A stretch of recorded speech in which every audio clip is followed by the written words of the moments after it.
जोशी जी, जब से चरणजीत सिंह चन्नी मुख्यमंत्री बने हैं, सिद्धू और उनके बीच की जो दूरियां लगातार बढ़ रही हैं, उनके बीच में जो क्रैक है वो बड़ा होता जा रहा है। पिछले संडे को दोनों की मुलाकात भी हुई, बैठक भी काफी देर तक चली। सिद्धू सूत्रों के मुताबिक उनके ऊपर दबाव बना रहे हैं कि बादल परिवार का जो व्यवसाय है उस पर क्रैकडाउन करें, या फिर एक एसआईटी की रिपोर्ट में कथित तौर पर एक बड़े नेता का नाम उसको उजागर किया जाए। आप इसको कैसे देखते हैं? सरदार नवजोत सिंह सिद्धू, जो अब तक कांग्रेस के पंजाब में प्रेसिडेंट हैं, क्योंकि उनका इस्तीफा अभी तक मंजूर नहीं हुआ, और वो अपनी ही पंजाब की कांग्रेस सरकार के मुख्यमंत्री को स्पष्ट कुछ बातें कहते हैं, और उन बातें कुछ गलत नहीं है। सरदार नवजोत सिंह सिद्धू कहते हैं कि बेअदबी के दोषी जो हैं, श्री गुरु ग्रंथ साहब के बेअदबी के दोषी, उनको सजा मिलनी चाहिए, उन पर एक्शन होना चाहिए। गलत क्या है? होना चाहिए। वो कहते हैं कि सैंड माफिया पकड़ा जाना चाहिए। गलत क्या है? पकड़ा जाना चाहिए। वो कहते हैं कि नशा माफिया, जो पंजाब में नशा एक बहुत बड़ी समस्या है, वो खत्म होना चाहिए। बड़ी बड़ी मछलियां पकड़ी जानी, बिग फिश जिसे कहते हैं, पकड़ी जानी चाहिए। उसमें कुछ पॉलिटिकल लीडर्स को भी टारगेट करते हैं, उसमें भी बुरा क्या है, वो होना चाहिए। वो कहते हैं कि लगभग 1 लाख के करीब सरकारी नौकरियां खाली रिक्त स्थान पड़े हैं, वो भरे जाने चाहिए, तो भरे जाने चाहिए। ये सब चीजें तो कांग्रेस के मैनिफेस्टो का पार्ट भी रही हैं 4.5 साल पहले, 5 साल पहले, जब उन्होंने मैनिफेस्टो रिलीज किया था, जब कैप्टन साहब सत्ता में आए थे। अब चन्नी साहब के पास जो है वो कुर्सी आ गई है, तो सिद्धू साहब गलत कुछ नहीं कह रहे, और सीएम चन्नी साहब को ये सब करना चाहिए। ये उनका चुनावी वायदा था। वायदा ना भी हो, पंजाबियों की ये भावना है कि श्री गुरु ग्रंथ साहब की जिन लोगों ने बेअदबी की है उनको सजा मिलनी चाहिए। पंजाब की जवानी को जिसने नशे में बर्बाद कर दिया, उनको सजा होनी चाहिए। इसमें कोई समस्या नहीं है, और इस बात का जवाब तो चन्नी जी को देना होगा। लेकिन मुद्दा यह है कि सिद्धू साहब इसको उठाते क्यों हैं, सिद्धू साहब की मंशा क्या है? तो सिद्धू साहब की मंशा एक ही है कि भी मुझे सीएमशिप मिलनी चाहिए, और जब तक मैं सीएम नहीं बनूंगा, सारे सीएम जो हैं वो नॉन कॉम्पिटेंट है। इसी को प्रूव कर रहे हैं। आखिर में नुकसान तो कांग्रेस का है, क्योंकि कांग्रेस के प्रदेश अध्यक्ष ये कह रहे हैं कि कांग्रेस के पंजाब के मुख्यमंत्री चन्नी जी बेअदबी के लोगों को दोषी लोगों को सजा दिलवाने में सीरियस नहीं है, नशा माफिया के खिलाफ सीरियस नहीं है, रेत माफिया के खिलाफ सीरियस नहीं है। तो जवाब तो आप चन्नी जी को ही देना होगा। नहीं, लेकिन जो इनफाइटिंग कांग्रेस के बीच में चल रही है, नवजोत सिंह सिद्धू के सामने जो भी नेता आता है वो उसके ऊपर गिर जाते हैं। पहले कैप्टन अमरिंदर सिंह को कुर्सी से उतार दिया, अब चन्नी मुख्यमंत्री बन गया, अब उनके पीछे पड़े हैं। उनके ऊपर प्रेशर डाला जा रहा है कि आप कुछ ऐसे काम भी कर दीजिए जो हो नहीं सकते। क्या जो मामला कोर्ट में लंबित है उसकी रिपोर्ट के ऊपर एक्शन किया जा सकता है? देखिए, बात यह है कि पंजाब के अंदर नशा माफिया को अगर पकड़ना है, उसके लिए कोर्ट की तरफ से कोई रुकावट नहीं है। नशा रोज बिकता है, रोज क्रॉस बॉर्डर आता है, रोज बाकी स्टेट से यहाँ आता है, यहाँ से बाकी स्टेट्स में आता है। इसको रोकने के लिए कोई कोर्ट का कोई इसमें जैसे ना रोक नहीं है। दूसरा, श्री गुरु ग्रंथ साहब की बेअदबी हुई है, सब लोग कहते हैं बेअदबी हुई है, सबके सामने है, उनके अंग बिखेरे गए, सबको पता है, उनको सजा मिलनी चाहिए। अब अगर सजा नहीं दे पा रहे, हम नहीं कहते, सरदार नवजोत सिंह सिद्धू कहते हैं कि पंजाब की कांग्रेस सरकार बेअदबी के मामले में, नशे के मामले में, रेत माफिया के मामले, केवल माफिया के मामले में फेल हुई है। ये हम नहीं कहते, कांग्रेस के खुद के उनके अध्यक्ष कहते हैं। तो कहीं ना कहीं नवजोत सिंह सिद्धू अपनी सरकार को कटघरे में खड़ा कर रहे हैं। अब ये तो कांग्रेस का अंदर का मामला है, लेकिन सच्ची बात तो है, सरदार नवजोत सिंह सिद्धू जो सत्ता के लालच में, मुख्यमंत्री पद पाने के लालच में जो मुद्दे उठा रहे हैं, वो मुद्दे जेन्युइन है, और उन मुद्दों का दबाव तो चन्नी जी को देना ही पड़ेगा। और भारतीय जनता पार्टी के साथ इन नेताओं का मिलना जुलना इसकी ओर इशारा करा है। सच्चाई क्या है? भाजपा क्या कहना चाहती है? इसमें मैं 2 बातें कहना चाहूंगा।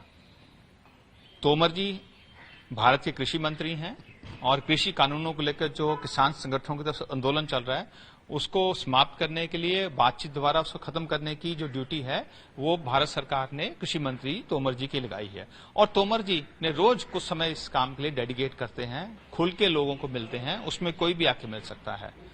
तो उसमें ये भी चले गए तो क्या बुरा है? एक, इसको इस साजिश से जोड़ना, इस घटना के साथ जोड़ना गलत है। अगर घटना के साथ जोड़ना है तो 2 बातों को जोड़ो। पहला कि वो निहंग जत्थेबंदी जिन लोगों ने उस दलित की हत्या की है, लगभग 10 महीने से किसान संगठनों द्वारा कब्जे में की गई जीटी रोड पे उनके साथ बैठे हुए थे। तो जो 10 महीने से किसान संगठनों के साथ बैठे, उनका किसान संगठनों के साथ रिश्ता नहीं है। जिसने कुछ मिनट की फोटो खिंचवा ली, उसका रिश्ता है। ये बात बेतुकी है। दूसरा, साफ और स्पष्ट समझने की जरूरत है फोटो की राजनीति। अगर तोमर जी के साथ उस निहंग की फोटो आती है और आप इसको जोड़ते हो, तो फिर मैं पूछना चाहूंगा कि सरदार सुखबीर सिंह बादल जी के साथ 2019 में कैप्टन अमरिंदर ने गैंगस्टर्स की फोटो रिलीज की थी, और बाद में सरदार सुखबीर सिंह बादल जी जो अकाली दल के सरप्रस्त हैं, उन्होंने कैप्टन अमरिंदर उस वक्त मुख्यमंत्री, उनकी गैंगस्टर के साथ फोटो जारी की। तो अगर हम तोमर वाली फोटो का तर्क ले लें तो उस हिसाब से जो गैंगस्टर सुखबीर जी और कैप्टन अमरिंदर के साथ फोटो में देखे तो उन्होंने जो एक्सटॉर्शन की, जो हत्या की, उसके लिए कैप्टन साहब और सुखबीर जी जिम्मेवार है। अगर ये फोटो सच, फोटो के इंटरप्रिटेशन ये, तो इन फोटो का भी इंटरप्रिटेशन ये निकलना चाहिए। सो ये बेतुकी बातें हैं। असली बात ये है कि 10 महीने से वो किसान संगठनों द्वारा कब्जाई गई जीटी रोड की जमीन के ऊपर ये निहंग जत्थेबंदी साथ बैठे, तो इनका अगर कहीं रिश्ता है तो इन किसान संगठनों से, संयुक्त किसान मोर्चे से जवाब उनको देना पड़ेगा। एक मेरा सवाल और है कि अब आखिर कैप्टन अमरिंदर सिंह ने ये घोषणा कर ही दी है कि वो अपना राजनीतिक दल बनाने जा रहे हैं और पार्टी के साथ सीट शेयरिंग को लेकर उनकी बातचीत होगी और साल 2022 के चुनावों में वो पंजाब के हितों की रक्षा कर पाएंगे। भारतीय जनता पार्टी इसको कैसे देखती है, क्योंकि अब तो उन्होंने एक तरफ पार्टी बनाने की घोषणा भी कर दी है, दूसरे भाजपा से गठबंधन की बात भी वो कर रहे हैं। देखिए, बात यह है कि कैप्टन साहब अब फॉर्मर सीएम हो गए हैं और कांग्रेस को छोड़ चुके हैं। अपनी पार्टी उन्होंने अभी तक बनाई नहीं है। जब अपनी पार्टी बना लेंगे और जब स्वयं ये घोषणा करेंगे कि मैं भारतीय जनता पार्टी के साथ अलायंस करना चाहता हूं, तब भारतीय जनता पार्टी का जो राष्ट्रीय नेतृत्व है इस पर टिप्पणी करेगा। उससे पहले टिप्पणी करनी नहीं बनती। भारतीय जनता पार्टी और किसान संगठनों के बीच में पिछले 10 महीनों से कह लीजिए काफी दूरियां आ गई। भाजपा को काफी क्रिटिसिज्म भी झेलना पड़ रहा है, और क्योंकि किसान संगठन बार बार ये आरोप लगाते रहे कि भाजपा किसान विरोधी है, किसानों की जो मांगे थी वो अभी तक पूरी नहीं हुई, 3 कृषि कानून रद्द नहीं हुए। अब ये भी कहा जा रहा है कि कैप्टन अमरिंदर सिंह किसान संगठनों और केंद्र सरकार के बीच में एक सेतु का काम कर सकते हैं, महत्वपूर्ण भूमिका निभा सकते हैं। तो अगर भविष्य में बातचीत होती है कृषि कानूनों को लेकर, क्या कृषि कानूनों को रद्द किया जाएगा या कृषि कानूनों में संशोधन किया जाएगा? भाजपा इसको किस एंगल से देखेगी? देखिए, अब तक 11 राउंड की बातचीत किसान संगठनों के साथ हुई है, भारत सरकार की, हमारे कृषि मंत्री आदरणीय तोमर जी की, और उस बातचीत में जो किसान संगठनों ने लिख कर दिया वो बातें जो हैं केंद्र सरकार ने मान ली।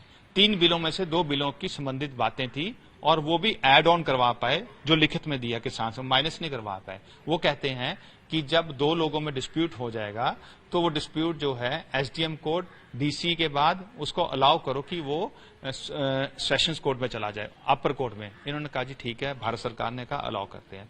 दूसरा उन्होंने कहा कि जो प्राइवेट प्लेयर आकर हमारी परचेज करेगा स्टेट से बाहर का, उसके ऊपर टैक्स लगाया जाए स्टेट का। हालांकि इससे किसान संगठनों को या किसानों को तो कोई फायदा नुकसान नहीं होता, पर चलो भारत सरकार ने कहा ठीक है, जो बाहर से पंजाब में खरीदने आएगा उसको rural development fund RDF tax देना पड़ेगा। चलो ये भी हो गया। अब 3 बिलों में सिर्फ दो बिलों संबंधित एक बात थी और वो भी प्लस ही हुई है, माइनस कुछ नहीं हो पाया। बाकी 3 बातें क्या थी? एनवायरमेंट बिल, जिसे पंजाबी में धुआं बिल कहते हैं, जिसको सुप्रीम कोर्ट के आदेशों पर बनाया गया। भी उसमें जो पराली जलाएगा, धुआं करेगा, एनवायरमेंट खराब करेगा, उसको 1-1 करोड़ रुपए का फाइन होगा। वो कहते हैं हमें उससे बाहर निकालें। भारत सरकार ने कोई बात नहीं, विचार कर लेते हैं, निकाल देते हैं।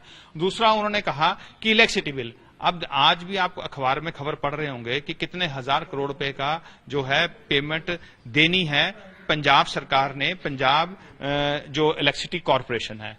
तो वो ऐसी पूरे देश में जो राज्य हैं उनकी कॉर्पोरेशन का बुरा हाल है।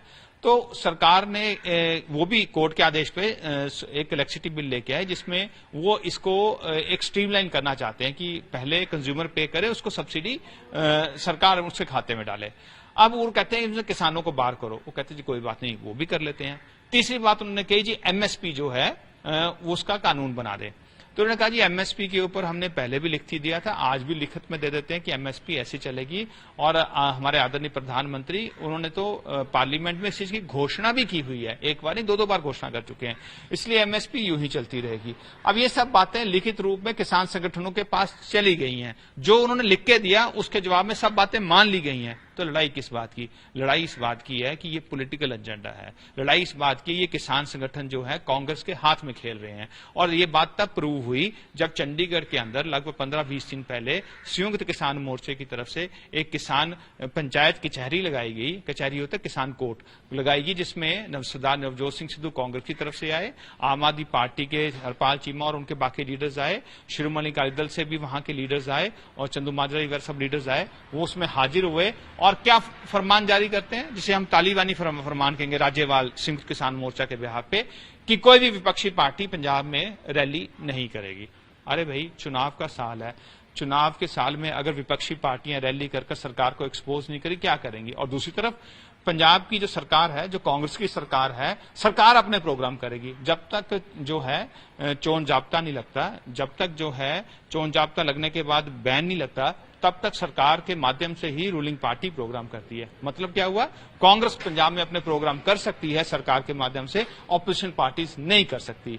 तो साफ दिखता है कि ये पंजाबी में कहते हैं ना, हथ ठोका बने हुए कांग्रेस का, मतलब उन्हीं के हेंचमैन बने हुए कांग्रेस के ये जो किसान नेता हैं। तो इनका एजेंडा पॉलिटिकल है, किसान वेलफेयर से कोई लेना देना। ये किसानी आंदोलन नहीं है, ये किसान संगठनों का आंदोलन है। मेरा आखिरी सवाल ये है, क्या अगर कैप्टन अमरिंदर सिंह एक मीडिएटर की भूमिका निभाते हैं किसान संगठनों और भाजपा के साथ या केंद्र सरकार के साथ, तो ये मंजूर होगा आपको?